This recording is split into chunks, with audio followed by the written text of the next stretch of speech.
Good morning, everyone, and welcome to my class. I am Sudhanya Gupta, and today my topic is Class 8, Chapter number 2, War with Maratha.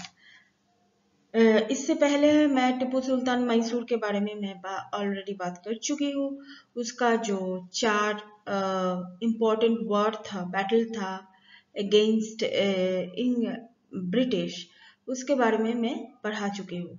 तो आज मैं start कर रही हूँ मराठा के बारे में।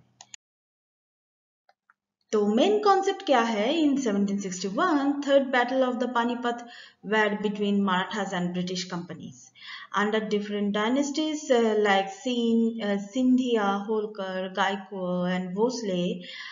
Establishment of Peshwa इस टाइम में क्या हुआ था? Establishment of Peshwa जो है वो हुआ था। Peshwa means principal minister. 18th century में Mahadji Scindia and Nana Phadnavis are the main statement means as a main leader बन के वो उभर के आए थे Mahadji Scindia and 18th century में and Nana Fadnavis.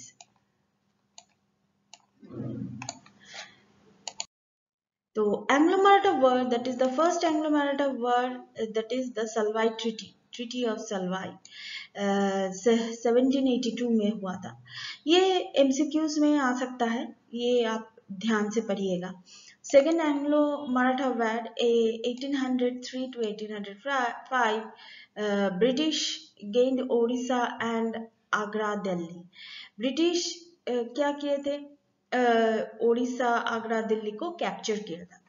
Third Anglo Maratha war में 1817 to 19 Marathas were crushed. Marathas जो है वो पूरी तरीके से स्मैश्ड हो चुका था थर्ड एंग्लो मराठा वॉर में। From early 19th century, company went to be aggressive territorial expansion. पहले में जो 19th century में जो था कंपनी एग्रेसिव वे में काम करने लगा था। Under Lord Hastings, that is the authority was the paramount or the supreme, that is the paramount see जो है that is the supreme power का ये लोग सराहा करते थे, लॉन्च किए थे।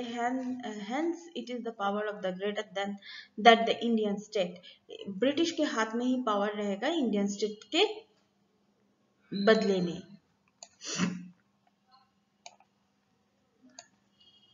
was introduced exception annexation of the Kittur, that is Kittur means Karnataka, now it is Karnataka. Rani Chamamma led to the anti-British residence movement.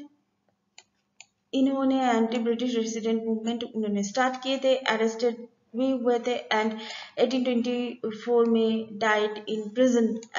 Arrest हुए थे 1824 में, डाई मतलब उनका मृत्यु हुआ था 1829 में। However the Ramaiya the poor Jokidar of Singoli in Kittur carried this movement and he caught and hanged in 1830.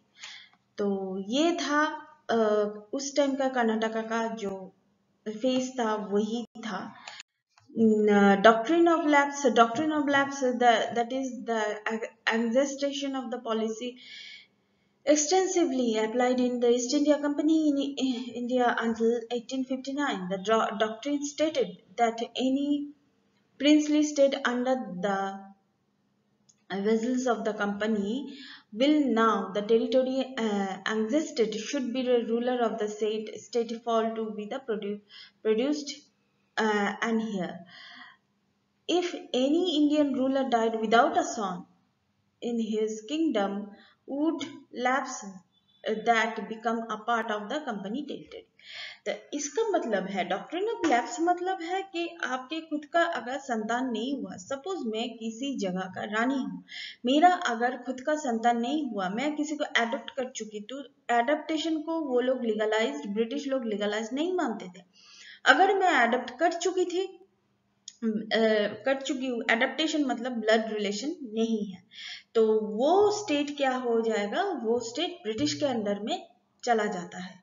तो ब्रिटिश टेरिटरी के अंदर में चला जाता है। तो यही है डॉक्ट्रिन ऑफ लैप्स, ये ब्रिटिश ने चालू किए थे। इसके अंडर का क्या क्या मतलब कौन से स्टेट रहने लगा था, that is Awadh, Satara, Sambalpur, Udaipur, Nagpur and Jhansi. Jhansi के बारे में आप लोग जानेंगे कि झांसी की रानी लक्ष्मीबाई का जो सॉन्ग था वो एडॉप्टेड चाइल्ड था, इसीलिए ब्रिटिश ने उनका जो किला था वो मतलब कैप्चर कर चुके थे। तो ये झांसी के बारे में ये जितना हिस्ट्री में जाना गया है वही झांसी के बारे में यहाँ पर दिखाया मतलब बोला गया है। इतना तो ज्यादा नहीं बोला गया है, लेकिन फिर भी ये झांसी के बारे में, झांसी का जो हिस्ट्री है ये अगर आप जानना चाहेंगे तो आप गूगल में सर्च करके जान सकते हैं। So that's all for now. Thank you so much. Please keep watching and please subscribe my channel. Till then, goodbye.